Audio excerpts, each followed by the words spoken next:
Hello everyone, welcome back to my channel. आज हम discuss करेंगे बैक्टीरियोफाज के बारे में। तो चलिए शुरू करते हैं। बैक्टीरियोफाज क्या होता है? बैक्टीरियोफाज मतलब जो बैक्टीरिया को किल करते हैं, ऐसे वायरस जो बैक्टीरिया को किल करते हैं उन्हें हम क्या कहते हैं? बैक्टीरियोफाजेस कहते हैं।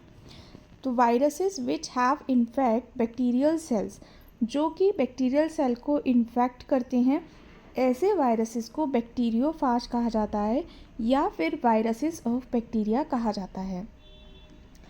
अब इसकी डिस्कवरी किसने की थी? तो bacteriophage was discovered by Frederick W टॉट in 1915 and Felix d'Herelle in 1917 independently. मतलब दोनों ने इंडिपेंडेंटली डिस्कवर किया इस वायरस को जब वो सॉइल बैक्टीरिया को certain type of soil bacteria को इन्वेस्टिगेट कर रहे थे उनका, तब उन्होंने इसको डिस्कवर किया था। डी हैरेल ने इस बैक्टीरियोफाज टर्म को दिया, तो ये एमसीक्यू बेस पे इम्पोर्टेंट हो गया। ठीक है कि ये टर्म किसने दिया? डी हैरेल ने दिया। डिस्कवरी किसने की? फ्रेडरिक टॉट ने की सबसे पहले 1915 में। अब देखते हैं कि they observe that if few drop of highly concentrated bacterial virus, क्या बोला है कि उन्होंने देखा कि अगर हम कुछ कॉन्सनट्रेटेड बैक्टीरियल वायरस, जो हाईली कंसनट्रेटेड बैक्टीरियल वायरस है, उसके अगर कुछ ड्रॉप्स को हम एक डिश में इंट्रोड्यूस करें जिसमें न्यूट्रिएंट मीडियम है सीडेड विद अ कल्चर, तो कुछ कल्चर मीडियम है, उसमें हमने कुछ ड्रॉप्स किसकी डाली? बैक्टीरियल वायरस की डाली। तो उसमें देखा गया कि वहाँ पे बैक्टीरिया की कोई ग्रोथ नहीं हो रही थी। ठीक है, at the point of the introduction of the solid medium, जब उसको सॉलिड मीडियम में डाला गया। And this interaction was not restricted only the solid medium. ऐसा नहीं है कि सिर्फ सॉलिड मीडियम के अंदर ही वो काम करेगा। उन्होंने देखा कि जो बैक्टीरियोफाज है, जब उसको स्टेफाइलोकोकस एल्बस किस सस्पेंशन में डाला गया, मीन्स लिक्विड मीडियम में डाला गया, तो वहाँ पे जो बैक्टीरियल सेल वॉल थी वो ओपन मतलब लाइसिस टूट गई, ब्रेक हो गई। तो ये जो सस्पेंसन था also retain the capability of destroying bacteria. ये जो सस्पेंसन था उसके अंदर ये एबिलिटी थी, ये कैपेबिलिटी थी कि जो बैक्टीरिया डिस्ट्रॉय हुए हैं उसको भी रिटेन करके रखता है। ठीक है, this phenomena is set to, तो इस फिनोमेना को क्या कहा गया? टॉट d'Herelle phenomena. They call the virus which destroy bacteria as bacteriophage, literally means eaters of bacteria. तो बैक्टीरिया को और क्या कह सकते हैं? ईटर्स ऑफ बैक्टीरिया भी कह सकते हैं। And they are also known as phages, और इसको हम फाजेस भी बोल सकते हैं। तो डिफरेंट टाइप के फाज प्रेजेंट होते हैं। नेक्स्ट आता है अक्रेंस की बात करते हैं कि ये कहाँ कहाँ प्रेजेंट हो सकते हैं। तो अक्रेंस में bacteriophages are obligate parasite and are found in all such habitats where bacteria can survive. तो जहाँ पे बैक्टीरिया सर्वाइव करेगा वहाँ पे उन जगह पे ये देखने को मिलेंगे। ये एक ऑब्लिगेट पैरासाइट है। ठीक है, they are abundant in soil, सबसे ज़्यादा सॉइल में देखने के लिए मिलेंगे। Sewage water, fruits, vegetable, milk, nodules, legumes, इन सब में देखने के लिए मिलते हैं। Specific phages have also been found in the intestine of birds and animals. तो इंटेस्टाइन जो है बर्ड की, एनिमल्स की, उनमें भी बैक्टीरियोफाजेस देखने के लिए मिलेंगे। ह्यूमन बींग्स में बात करें तो phages can be found in intestinal content में मिल सकते हैं। Urine, blood, sputum, saliva, pus cells and nasal exudates, तो इनमें भी बैक्टीरियोफाजेस मिलेगा। It is easy to isolate the fast during the period of convalescence. Convalescence का मतलब क्या होता है कि जब हम बीमार होते हैं उसके बाद जो रिकवरी हो रही होती है, तो जब हम ठीक हो रहे होते हैं, रिकवरी हो रही होती है, तो उस टाइम पर ईजी होता है इस फाज को आइसोलेट करना। इसके अलावा कुछ वायरस एज अ पैरासाइट मिलते हैं एक्टिनोमाइसिटीज़ में, जिसको एक्टिनोफाजेस कहा जाता है। ईस्ट सेल में मिलने वाले जाइमोफाजेस, ब्लू ग्रीन एल्गी में मिलने वाले साइनोफाजेस। ठीक है, इसी तरीके से फंगस में मिलने वाले माइकोफाजेस हो जाएंगे। ठीक है, एल्गी में मिलने वाले फाइकोफाजेस हो जाएंगे। तो इनमें भी वायरस देखने के लिए मिलते हैं। And the virus attacking the bacterium E coli, ऐसे वायरस जो कि ई कोलाई बैक्टीरिया को अटैक करते हैं उसको हम क्या कहते हैं? कोलीफेजिस बैक्टीरिया कहते हैं। तो ये बात हुई इसकी अकरेंस की। अब नेक्स्ट आता है टाइप्स ऑफ फाजेस, कि कितने फाज के कितने टाइप होते हैं। तो बैक्टीरिया को, जो बैक्टीरियोफाजेज है उनको क्लासीफाई किया गया है डिफरेंट ग्रुप्स में। तो कुछ ग्रुप्स क्या, जैसे कि on the basis of symmetry के बेसिस पे किया गया कि टेल्ड है, क्यूबॉइड है या फिलामेंटस है। जीनोम के बेसिस पे देखा गया, जीनोम मतलब कि जेनेटिक मटेरियल के बेसिस पे उनको देखा गया। तो जेनेटिक मटेरियल के बेसिस पे जैसे कि डीएनए है या फिर आरएनए है, उस बेसिस पे डीएनए में डबल स्ट्रैंडेड है या सिंगल स्ट्रैंडेड है। तो यहाँ पे सिंगल स्ट्रैंडेड डीएनए फाजेस भी थे, जैसे कि 5x174 5R और FT।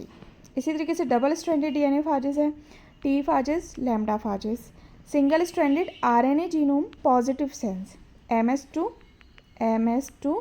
FR F2। तो ये सिंगल स्ट्रैंडेड आरएनए जीनोम है। नेक्स्ट आता है double stranded RNA genome, that is 5x6। तो ये कुछ जीनोम के बेसिस पे वायरस हुए। नेक्स्ट आता है on the basis of bacterial action. Bacterial action के बेसिस पे इसको विरुलेंट या लाइटिक बैक्टीरियोफाज कहा गया, दूसरा एविरुलेंट या टेम्परेट बैक्टीरियोफाजेस कहा गया।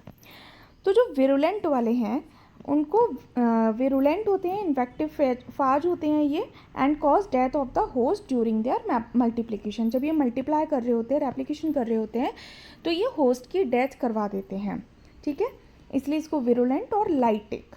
आफ्टर अटैकिंग बैक्टीरियल सेल, जब ये एक बैक्टीरिया पे अटैक करते हैं तो ये जो बैक्टीरियोफाज हैं वो रेप्लिकेट करते हैं इंडिपेंडेंटली रेप्लिकेट करेंगे बैक्टीरियल डीएनए से एंड फॉर्म न्यू फाज पार्टिकल्स, और एक नया फाज पार्टिकल बनाएंगे, एक नया बैक्टीरियोफाज बनाएंगे। इन द एंड जो बैक्टीरियल सेल है वो रप्चर हो जाएगी, जो बैक्टीरियल सेल है वो फट जाएगी और जो फाज है वो सेल से बाहर आ जाएगा, ठीक है। नेक्स्ट आता है एविरुलेंट, मतलब वो विरुलेंट नहीं है। यहाँ पे ये जो बैक्टीरियोफाज है बैक्टीरियल होस्ट सेल की लाइसिस नहीं करवाता। लाइसिस मतलब क्या होता है, ब्रेक डाउन करवाना। But after attacking bacterial cell, लेकिन जब ये बैक्टीरियल सेल पे अटैक करता है तो इसका जो डीएनए है, किसका डीएनए, बैक्टीरियोफाज का जो डीएनए है वो इंटीग्रेट हो जाता है बैक्टीरियल डीएनए के साथ में, ठीक है। फिर रेप्लिकेट करता है अलॉन्ग विथ बैक्टीरियल डीएनए, मतलब बैक्टीरियल डीएनए भी रेप्लिकेट करता है और उसके साथ साथ वो खुद भी रेप्लिकेट हो रहा है सेवरल जनरेशन तक। तो इस टाइप के इंटीग्रेटेड स्टेज को हम क्या कहते हैं, लाइसोजेनी। तो लाइसोजेनी जो है वो एविरुलेंट है या टेम्परेट बैक्टीरियोफाज है। तो कुछ कंडीशन में क्या होता है, या फिर कुछ एक्सटर्नल स्टिमुलस आया तो जो टेम्परेट बैक्टीरियोफाजेस होते हैं वो सडनली लाइटिक बन जाते हैं। लाइटिक में क्या देखा था हमने कि वो होस्ट सेल को क्या कर देते हैं, डेथ करवा देते हैं होस्ट सेल की। तो यहाँ पे कुछ कंडीशन में जो लाइसोजेनिक बैक्टीरियोफाज होते हैं वो लाइटिक साइकिल में कन्वर्ट हो जाते हैं और बैक्टीरियल होस्ट सेल को डिस्ट्रॉय कर देते हैं। तो ये बात हुई बैक्टीरियल एक्शन के बेसिस पे। नेक्स्ट आता है on the basis of morphology. इसको क्लासीफाई किया था बार्डले ने 1967 में। 6 ग्रुप में डिवाइड किया इसको, type A, type B, type C, D, E, F, G, ठीक। तो यहाँ पे उसकी मॉर्फोलॉजी के बेसिस पे उसको डिवाइड किया गया। जैसे टाइप ए में आ गया हेक्सागोनल हेड, कि हेक्सागोनल हेड है, हेक्सा मतलब 6 कि 6 साइड है, ठीक है, हेड की। रिजिड टेल है विथ कॉन्ट्रैक्टाइल शीथ है and tell fibres. Example double stranded DNA T1 फाजेस आ जाएंगी। कौन कौन से, T1 फाजेस, T मतलब टाइप, T2, T4, T6, ये T1 फाज हैं। नेक्स्ट आता है type B, that is hexagonal head, lack contractile sheath, इसमें कॉन्ट्रैक्टाइल शीथ नहीं होती, जबकि टाइप ए में कॉन्ट्रैक्टाइल शीथ है। टेल फ्लैक्सिबल होती है, मे और may not have tail fibres. यहाँ पे तो टेल फाइबर प्रेजेंट है लेकिन यहाँ पे टेल फाइबर प्रेजेंट नहीं है। यहाँ पे डबल स्ट्रैंडेड डीएनए फाज आ जाएगा, दैट इज T1 और T5। तो T1 और T5 जो है वो टी ऑड फाजेस में आ गया, टी ऑड फाजेस में आ गया, ठीक। इसी तरीके से जो है टाइप सी वाला है वो भी हेक्सागोनल हेड है। टेल शॉर्टर होती है देन हेड, मतलब टेल छोटी होगी हेड से। Tail lack contractile sheet, tail में कॉन्ट्रैक्टाइल शीट नहीं होंगी और यहाँ पे भी टेल फाइबर्स नहीं होंगे, तो इसमें आ जाएंगे T3 और T7। तो ये भी टी ऑड फाजेस वाले हो गए, ठीक है। तो टी ऑड फाजेस और टी इवन फाजेस वाले जो हैं, सॉरी टी ऑड फाजेस वाले जो हैं उनमें हेक्सागोनल हेड है, लैक कॉन्ट्रेक्टाइल शीट, मतलब कॉन्ट्रेक्टाइल शीट नहीं है, टेल फ्लैक्सिबल है और टेल फाइबर्स नहीं है, ठीक है। फिर टाइप डी आया जिसमें हेड जो है वो लार्ज कैप्सोमियर्स का बना हुआ है, ठीक है, बहुत सारी कैप्सिड यूनिट का बना हुआ है, प्रोटीन यूनिट्स का बना हुआ है। इसमें टेल नहीं होती टाइप डी में, that is single stranded DNA fast 5×174। तो यहाँ से ना कुछ एमसीक्यू टाइप क्वेश्चंस भी बन रहे हैं कि लाइक कि किस में डबल स्ट्रैंडेड डीएनए, किस में सिंगल स्ट्रैंडेड डीएनए है। तो ये भी चीज़ यहाँ से क्लियर हो जाती है। जैसे कि ये 5×174 है, तो यहाँ पे कैसा डीएनए होता है या आरएनए होता है जेनेटिक मटेरियल, तो इसमें डीएनए जेनेटिक मटेरियल होता है, उसमें भी कैसा होता है, सिंगल स्ट्रैंडेड होता है। इसी तरीके से T3, T7, T1, T5 है तो डबल स्ट्रैंडेड डीएनए फाज होता है। T वाले में डबल स्ट्रैंडेड डीएनए होता है, ठीक है। तो यहाँ से ये कुछ क्वेश्चंस जो है एमसीक्यू के लिए इम्पोर्टेंट हो गए। और क्या है, टाइप ई, इसमें हेड होता है लेकिन स्मॉल कैप्सोमियर्स होते हैं, टेल नहीं होती, सिंगल स्ट्रैंडेड आरएनए फाजेस होते हैं, that is F2 and MS2। तो इनमें सिंगल स्ट्रैंडेड आरएनए होता है। नेक्स्ट आता है type F, filamentous phage without head, मतलब हेड नहीं होता, सिंगल स्ट्रैंडेड डीएनए फाज होते हैं, FD F1 हो गया। टाइप जी वाला जो है वो है लिपिड कंटेनिंग एनवेलप होता है इसका, लिपिड कंटेनिंग एनवेलप, ठीक है। और ये कैसे होते हैं, प्लियोमॉर्फिक होते हैं and has no detectable capsid. जैसे एग्जांपल हो गया यहाँ पे डबल स्ट्रैंडेड आरएनए फाज MVL2, ठीक है। तो ये हो गए on the basis of morphology type A, type B, type C, D, E, F and G. तो एक बार हम इनका स्ट्रक्चर देख लेते कि किस तरीके का होता है। सबसे पहले हमने बात की थी मॉर्फोलॉजी के बेसिस पर टाइप ए। तो टाइप ए में हमने क्या देखा था कि जो है हेक्सागोनल हेड होता है। हेक्सागोनल हेड का मतलब 1 2 3 4 5 6 इस तरीके से हेड होता है, ठीक, इस तरीके से हेड होता है। फिर इसकी टेल होती है, टेल में हमने देखा था कैसी टेल होती है, कॉन्ट्रेक्टाइल शीथ होती है उसमें, ठीक है। तो इस तरीके से हेड टेल है इसकी और इसमें कॉन्ट्रेक्टाइल शीथ है और टेल फाइबर्स भी प्रेजेंट होते हैं। तो कॉन्ट्रेक्टाइल शीथ इस तरीके से देखने के लिए मिलेगी हमें कुछ, ठीक है, इस तरीके से होगी कुछ। तो ये वाला हो गया टाइप ए वाला, ओके। फिर नेक्स्ट आता है टाइप बी, जहाँ पे हेक्सागोनल हेड है, हेक्सागोनल हेड है और टेल है बट उसमें कॉन्ट्रेक्टाइल शीथ प्रेजेंट नहीं है, ठीक है। ये हो गया टाइप बी। टाइप सी वाला क्या कहता है कि हेक्सागोनल हेड है और जो टेल है वो छोटी है हेड से, तो ये टेल है छोटी है हेड से, तो ये हो गया टेल और ये हो गया हेड, ठीक है। तो ये टाइप सी वाला हो गया। टाइप डी कि ओनली हेड होता है made up of large capsomere, कि लार्ज कैप्सोमियर्स का बना हुआ होता है। तो किस तरीके से, only head with large capsomere, इस तरीके से होता है टाइप डी वाला, ठीक है।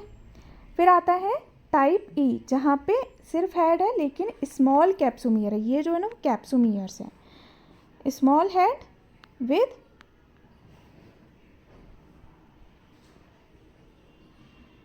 कैप्सोमियर, स्मॉल कैप्सोमियर प्रेजेंट है यहाँ पे, ठीक है। तो ये हो गया टाइप ई। नेक्स्ट आता है टाइप एफ, जहाँ पे फिलामेंटस था विदाउट हेड, फिलामेंटस है, बस एक फिलामेंट है, ठीक है। तो ये होता है टाइप एफ। अब आता है type G, that is pleomorphic, lipid containing envelope होता है, तो लिपिड कंटेनिंग एनवेलप है, ठीक है। और यहाँ पे कोई भी ऐसा डिटेक्टेबल कैप्सिड देखने के लिए नहीं मिलता, तो ये कुछ इस तरीके का प्रेजेंट होता है ये। तो ये हो गया टाइप जी। तो हमने देखा ए type, B type, C, D, E, F, G, ठीक है। जैसे कि यहाँ पे एग्जांपल अपन ने देखा था T1 वाले, that is T2, T4, T6। Type B में हमने देखा था T1 एंड T5 फाजेस। फिर टाइप सी में हमने देखा था T3 T7, ठीक। फिर टाइप डी का एग्जाम्पल अपन ने देखा था, दैट इज़ 5 × 174, ठीक। और इसमें कैसा होता है, सिंगल स्ट्रैंडेड डीएनए प्रेजेंट होता है और जेनेटिक मटेरियल यहाँ प्रेजेंट होता है, ठीक है। इसी तरीके से अच्छा, जो टी ऑड वाले थे इनमें कैसा वो था, डबल स्ट्रैंडेड डीएनए था, ठीक है। और जो टाइप ए था उसमें भी डबल स्ट्रैंडेड डीएनए प्रेजेंट है।